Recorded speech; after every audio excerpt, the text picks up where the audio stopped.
Hello everyone, my name is Alexander Bernstein. I'm a piano professor here at Shenandoah Conservatory, and I am very happy to make this video for you as a little instructional video for the All Virginia Piano Auditions, the 2022 piano auditions. We have two nice little excerpts here, nice little pieces. Looks like we're working with rotation E. So I will go ahead and play them now, and then we can talk about them a little bit.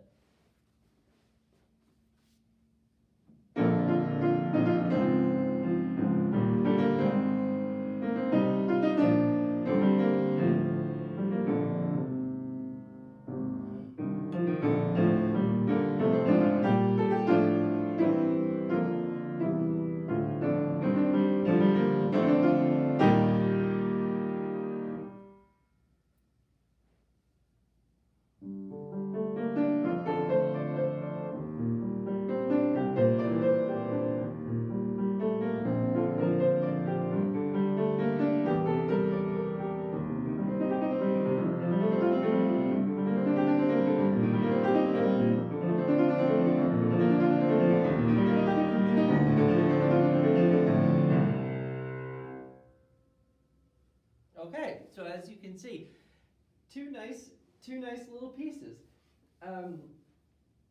If we kind of dive into the first one, I think the first thing we'll kind of notice is that we have a forte dynamic at the beginning and then nothing else for the entire rest of the piece. So I think it would be great to follow the shapes of the lines and do some shaping. We don't want to play the entire piece just forte and have every note be the same volume. That's not going to sound so good. So we'll kind of talk about, let's go through the piece first and just think about the shapes that we can do.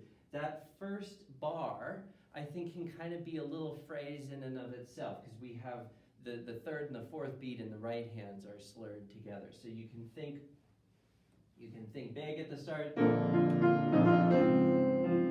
then it can kind of come down at the end.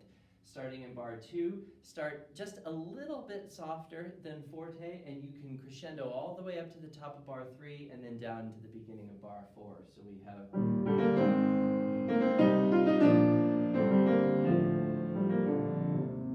So it kind of goes up and comes down. You don't want to get too soft at the end, because then it's not going to sound quite forte enough. We want it to be in the forte character, but I think it should certainly come down at the end. That's the end of the phrase. And then starting in the pickup to bar 5, we kind of stay at that same level and then rise up again.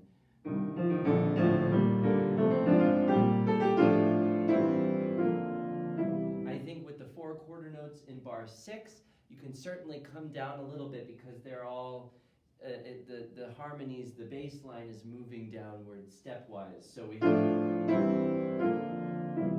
certainly come down a little bit, and then at the beginning of bar 7, I think we can start a little bit softer and do a nice crescendo to the end. So that last E flat major chord it's nice and climactic at the end. So we end big and nice and powerful. I think getting a little bit of the virtuosic element in there will be nice and helpful. So just to talk about a few things that are maybe kind of more logistic, maybe. Pedal changes. I think pedaling, absolutely pedal through the entire piece. It's very lush. The harmony is really nice with those tenths. Nice and lush, so we can pedal through all those. But make sure that you change on every single note in the left hand. I think the pedal, except for the first bar, because the first bar has those, you pedal on the first and the third beat, and then after that, I'm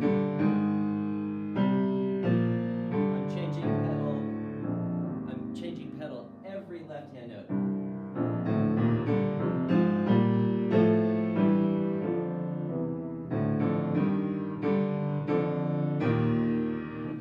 Changing pedal on every single left-hand note, and just let the right hand follow that. Also, anytime there's tenths in the left hand, those are probably, well, they're too wide for me to be able to reach all of them. So I would think you can take the top notes with the right hand thumb. That'll help you. The first note of the piece is actually a really good example of that. So don't try to roll it. just take that thumb with the right hand. And you can still totally play the melody and shape it really nicely in the right hand, and it won't be a problem. Same thing with the third and the fourth beats. Take that F in the left that's notated in the bass clef, take it with the right hand thumb. Just be careful that because in the fourth beat of the first bar, we have a melody note F that's exactly the same note. So make sure that you play the melodic note much louder than the chord notes. So we have in slow motion. So we hear that note as the melody, and then the chord is very, very soft. So you can still show the difference between melody and accompaniment there. Then we also notice that there's a lot of these little slurs in the right hand melody, so we want to be careful to observe those. Now, you can totally observe them and keep the pedal through as long as you're changing with the left hand notes and the harmony changes. You can do all of those slurs and they'll still sound great. So even just the first bar is a great example. So we detach on that first F because it's the second note of a slur, and then detach again on that F in the second beat, and we come away again on the fourth beat, F with second note of a slur. And as those two note slurs continue throughout the piece, you can observe those. Going through, we can still do the same thing here. Two note slur, three note slur, three note slur. Now when we get to the fourth bar, we have something kind of curious. We have a staccato note on the third beat on the eighth note that's tied to. So I think that means we need to re-attack it. But since it's the end of a phrase, we can re-attack it very, very softly. So we have, and that just kind of brings us into the rest, and we start softly again. And then when we get to the beginning of the fifth bar, we have these two tenutos. So I think those, you can be a little heavy on the, and then we have a slur again, and then more slurs, and then the legato in these chords.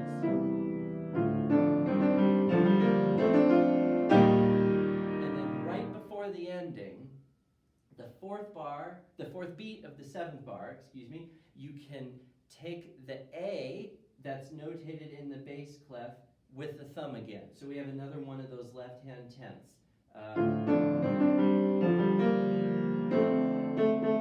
Take that A in the right hand so that we don't have to spread the chord or do anything like that. Just make sure to voice the melody above it so we don't get, because that'll make the chord sound too loud then.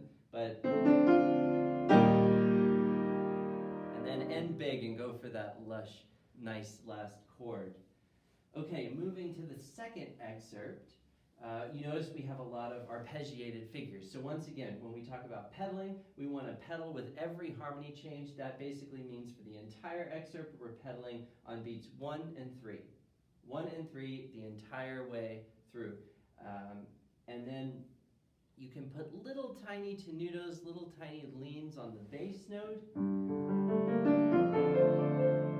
And actually each bar, we can kind of think of having a little crescendo to the third beat and then coming away. So that gives us that nice contour of noticing that the arpeggio goes up to the third beat and down most of the time.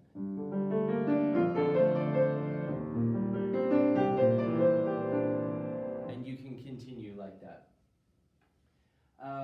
Also with arpeggios, we're going to want to be really careful in our right hand about where our thumb takes over. And for me, and I think it makes sense for most people, we want the thumb to take over at the place, at kind of the strategic place that allows us to do the fewest number of cross-unders. So in the first bar, I would put the thumb on the F that's right on the third beat. There, so that you only have to do one shift. Same thing in the second bar. Put it on the G right on the third beat. Now the third bar bar is slightly different because we have to put the thumb on the F that's right after, it's on the second triplet of the third beat because we have more notes that follow. So I would put the fourth finger on the C that's on the third beat and then switch. And then in the fourth bar, we can go back to putting our thumb on the third beat. Now, when we get to all these sixteenths, all these sextuplet sixteenths for the rest of the piece, a few things I just want to mention about those. Make sure that I would actually block the chords first to get the fingering right. So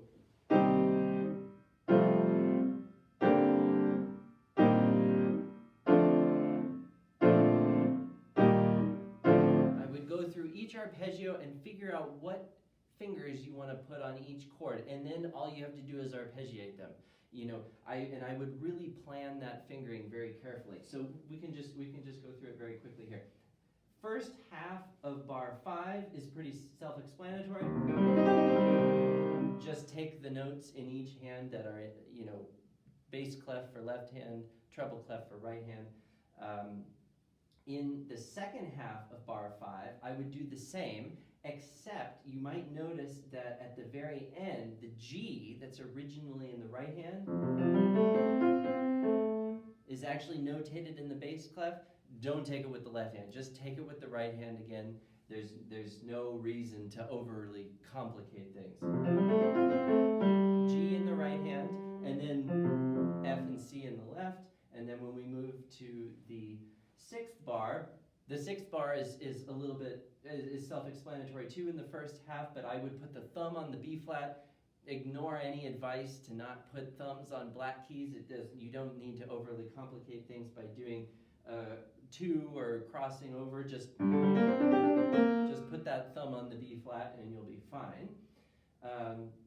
In the second half of bar 6, be careful that the right hand has its fourth finger on the E flat. So 1, 2, 3, 5, 4, 3, 2, 1, and then take the B flat in the left hand with the third finger.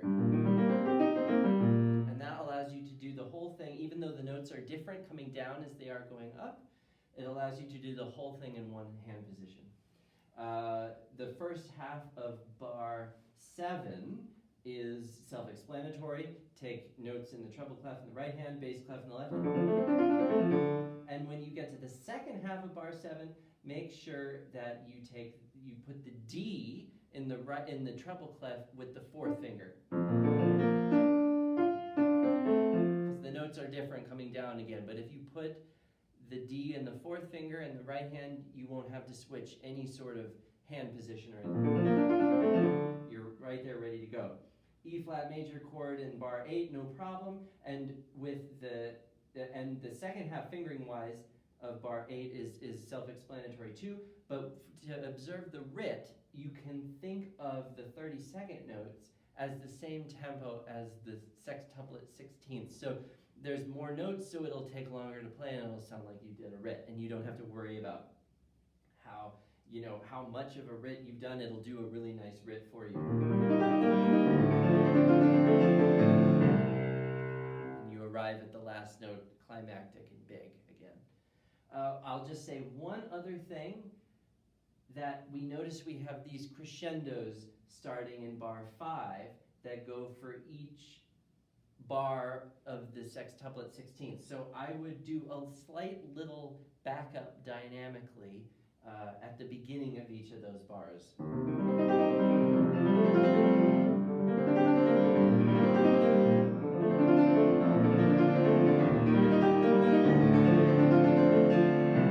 And then just go for it at the end, and you'll be totally fine. If you have any questions about any of these pieces and aren't sure, you can always get in touch with me. Don't hesitate. You can find my email on the Shenandoah Conservatory website. I wish you all the best of luck with your auditions, and hopefully these little tips and tricks and advice have helped you a little bit. Good luck.